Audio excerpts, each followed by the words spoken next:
বেনামাজি সবচেয়ে বড় বেয়াদব, সবচেয়ে নিকৃষ্ট বেয়াদব। পৃথিবীর সবচেয়ে বড় ঘাটটা রাখে বেনামাজি, ঘাউরা, গাদ্দার। গাদ্দার হ্যাঁ, এতে কোনো মেম্বার চেয়ারম্যানের লগে গাদ্দারামি করে। আপনি কিটা মনে করছেন? বুঝছেন নাম না? এতে তে কি ছুটুখাটো গাদ্দার? তে কি এমপি মন্ত্রীর লগে নি তেড়ামি করতে আছে? আর আজিমের মালিক আল্লাহর সাথে গাদ্দারি করে। তাকে আল্লাহ ডাকে প্রতিদিন 5 বার, সে বুড়ো আঙ্গুল দেখা। কত বড় বেয়াদব চিন্তা করে দেখে। হ্যাঁ, নিজের ছেলেকে বুঝাইয়েন, মেয়েকে বুঝাইয়েন যে সেজদা করে না তার পরিচয় কি? সে শয়তান। সে কি বলেন? বলেন শয়তান। সেটা শয়তান বেটা। তালিবাস্য অন্ত্যেষ্টিয় তো আকার তা দৈন্তান্ন কি তৈছে? শয়তান যে নামাজ পড়েন। কেন? কেন? প্রমাণ কি? সরাসরি আমনে কোন ইবলিস যে বেটা শয়তান কয়, তে এর 1 মিনিট আগেও হেরে কেউ শয়তান বলে নাই। সে তাকে তার পরিচয় ছিল সে মুআল্লিমুল মালাইকা, ফেরেশতাদের শিক্ষক। যখনই আদম আলাইহিস সালামকে কি করে নাই? বলেন না, কি করে নাই? একটি সেজদা করে নাই, পরের মিনিটেই তার পরিচয় হয়েছে কি? মনে করেন কোন একজন ওয়ার্ডের বা এলাকার মেম্বার, উনি বললেন যে আমি একটা বড় মাছ কিনছি, তো এটা হয়তো 4-5 কেজি হবে। চেয়ারম্যান সাহেব বলছেন আমি একটা বড় মাছ কিনছি, তো এইটা হয়তো 10-12 কেজি হবে। এমপি সাহেব বলছেন একটা বড় মাছ, তো সেটা একটু বড় হবে।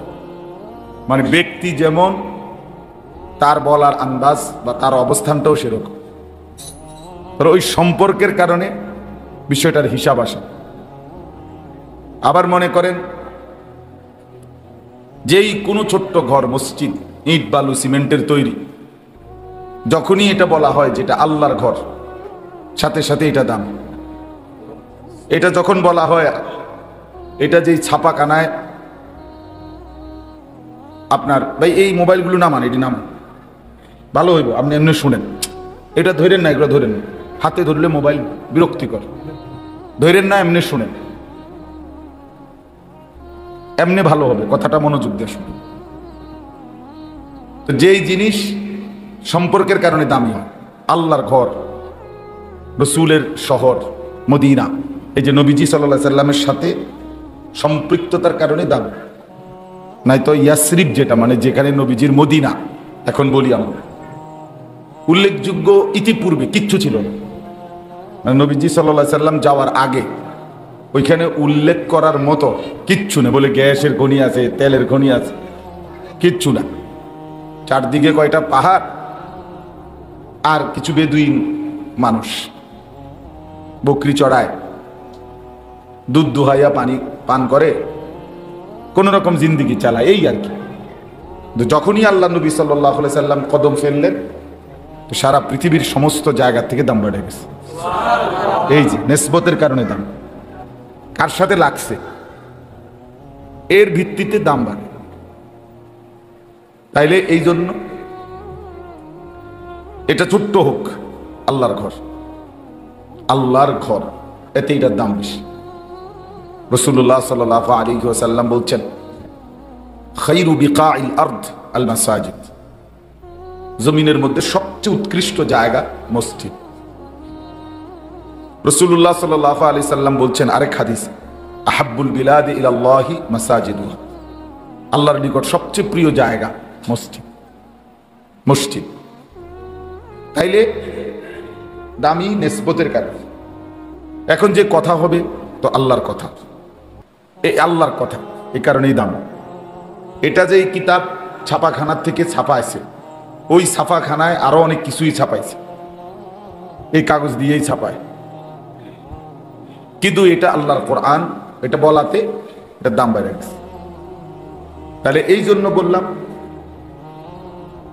আরে ভাইয়া তোমরা এই ফ্যান টেন লইয়া তো পেরেশানি, এটা গরম লাগবেই, তুমি আরো কাবজাব করলেও গরম লাগবে।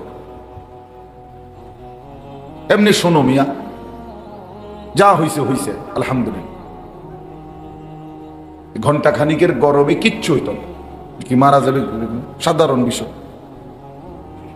এই বছর আপনার হজ্জের সফরে আমরা আরাফাতে, যেদিন হজের দিন, আরাফার ময়দানে ছিলাম। তো খোলা আকাশের নিচে যে দাঁড়াইছি যে কিছু সময়, একেবারে মনে হয়েছে যেন মানে আগুনের গোলা পায়ের মধ্যে, শরীরের মধ্যে আপনি মারতেছে, এমন গরম, এতটা গরম, তীব্র গরম, মানে পাও যেন পুইরা গেছে সোজা কথা, এমন অবস্থা। কত মানুষ যে বেহুশ হয়ে গেছে। সেই তুলনায় আমাদের দেশের তাপমাত্রা এখানে 37, ওখানে 52, তো কত ডিফারেন্স চিন্তা করে নেবে। এরকম যাই হোক, তো বলতেছিলাম আল্লাহর কোরআন, আল্লাহর কথা, আল্লাহর ঘর সবটাই দাম, সবটাই দাম।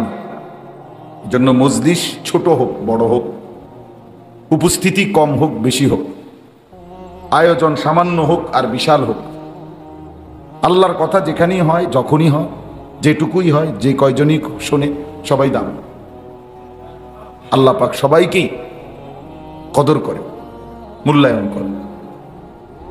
কোরআনুল কারীমে আছে আল্লাহ তাআলা বলেন, ওমান আহসানু কাওলাম মিম্মান দাআ ইলাল্লাহ, তার চাইতে উত্তম কথা আর কার, যে মানুষকে আল্লাহর দিকে ডাকে। তাহলে যে মানুষকে আল্লাহর দিকে ডাকে তিনি উত্তম, তার কথাই উত্তম।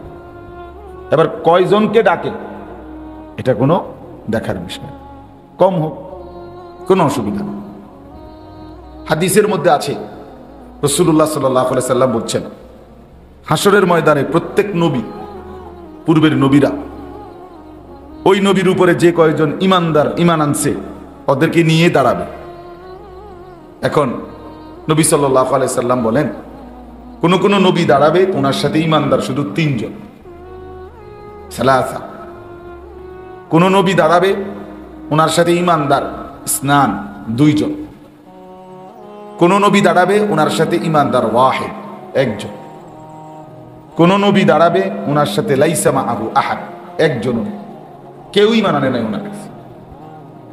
এখন 1 জন 2 জন কিংবা কেউই ইমান আনে নাই, তো এটা কি ওনাদের ব্যর্থতা? আল্লাহর কথা উনি বলে গেছেন, ওনার জিম্মাদারি। হেদায়েত কয়জন পাচ্ছে, পাবে, এটা আল্লাহর ফয়সালা। এটা কার ফয়সালা?